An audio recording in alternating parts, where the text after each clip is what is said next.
Hi everyone. So I am Dr. Gopal Chand from Berhampur, West Bengal. So I'm a consultant cardiologist. I'm an intervention cardiologist, but although most of my patients are diabetic, so I have to treat lots of diabetic patients also. So today our topic of discussion is the combination therapy of empagliflozin with linagliflozin in patient with diabetes mellitus. So I'll tell you regarding one patient scenario and how effective is the combination in that situation. So a 58-year-old gentleman with history of type 2 diabetes for 4 years, and he is also obese, having hypertension, hyperlipidemia, and obstructive sleep apnea. So when he came to me on physical examination, his BMI was around 32 kg per meter square. His blood pressure was controlled 130 by 82 millimeter mercury, and heart rate was 60 beats per minute. So at first visit, his laboratory measurements were like HbA1c was 8.3%, eGFR was around 70, LDL cholesterol was 69, HDL was 35, little bit lower side.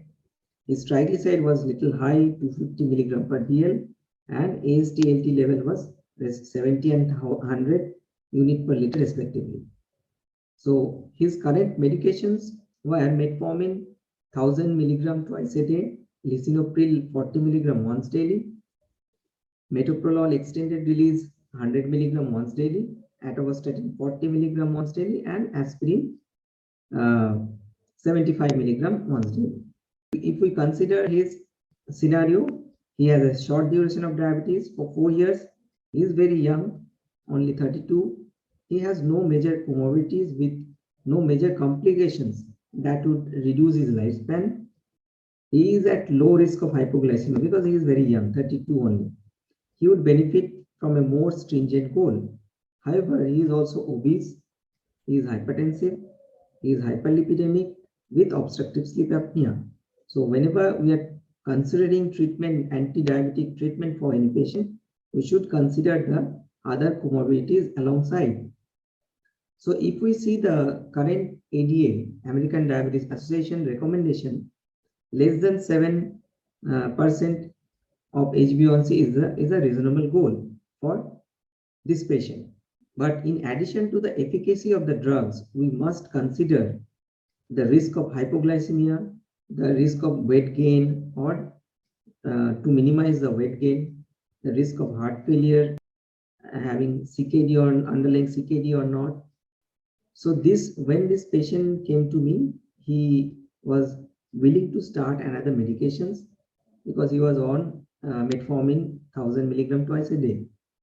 But he was concerned because sometimes he forget to take his pills, and he also was concerned about that additional pill make his symptoms worse. So he does not want to have injectable therapy, and for this patient, fixed dose combination and once daily dosing schedule would be better because this will be less complex and that improve the side effect profile and improve the adherence also. So people with type 2 diabetes commonly live with multiple comorbidities, among which hypertension and cardiovascular diseases are the most common. Monotherapy cannot address these multiple defects and often leads to failure to maintain glycemic control over time. So current diabetes guideline encourages early adoption of oral combination therapy, with simultaneously emphasizing the importance of individualization of the treatment. So ADA recommend that in appropriate high-risk individual with established type 2 diabetes, the decision to treat with a GLP-1 receptor agonist or SGLT2 inhibitor to reduce the major adverse cardiovascular events or hospitalization due to heart failure, CV death, or progression of chronic kidney disease should be considered independently of the baseline HbA1c and individualize the HbA1c target.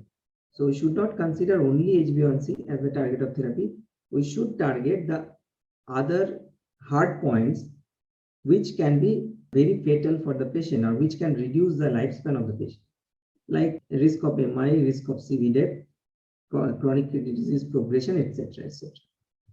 So EMPA-LINA combination is available as a first-in-class treatment in the combining the SGLT2 inhibitor and DPP4 inhibitor groups. So SGLT2, as we know, is a novel oral glucose lowering agent that acts mainly by increasing the urinary glucose excretion via the inhibition of sodium glucose cotransporter 2 that is predominantly present in the proximal tubule of the kidney. So this salutary effect, salt excretion effect, and its ability to act independent of the insulin secretion and action render it very suitable to administer at any stage of the disease course, whether newly diagnosed or at the later stage also.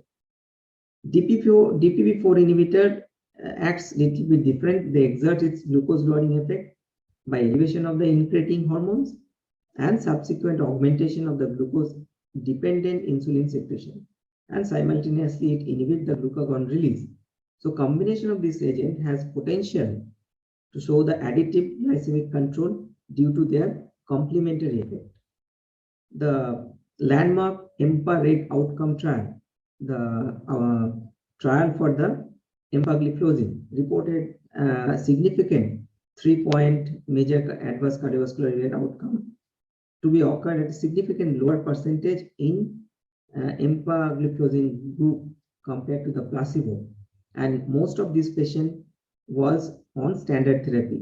So this additional benefit with empagliflozin was shown on the stop of standard care. So all the patients were getting metformin and other anti-diabetic drugs. And the linagliptin also found to be very safe. If we see in the Camelina trial and Carolina trial, so these drugs was tried on many patients and found to be very safe from the cardiological point of view.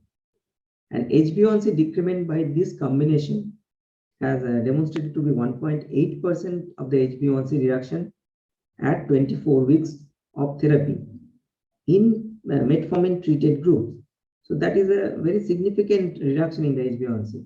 So the benefit on glycemic control were maintained at 52 weeks, and a higher percentage of the patient achieving the HbA1c level of less than 7 were reported with this combination therapy.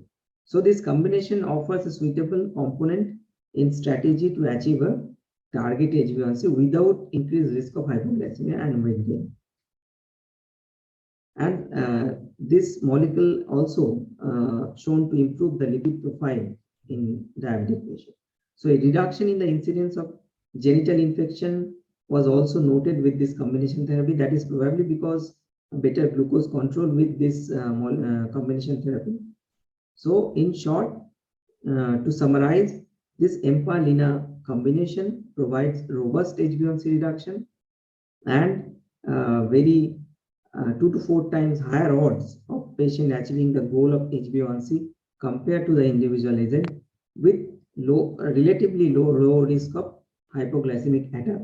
So whenever you are choosing a therapy, anti-diabetic therapy for a diabetic patient, you should or you must consider the outcome points also in the form of cardiovascular outcome, in the form of outcome related to kidney. So you must individualize the therapy, and this EMPA-LINA was found to be very good combination which can reduce the HbA1c level at a very short time to a significant level.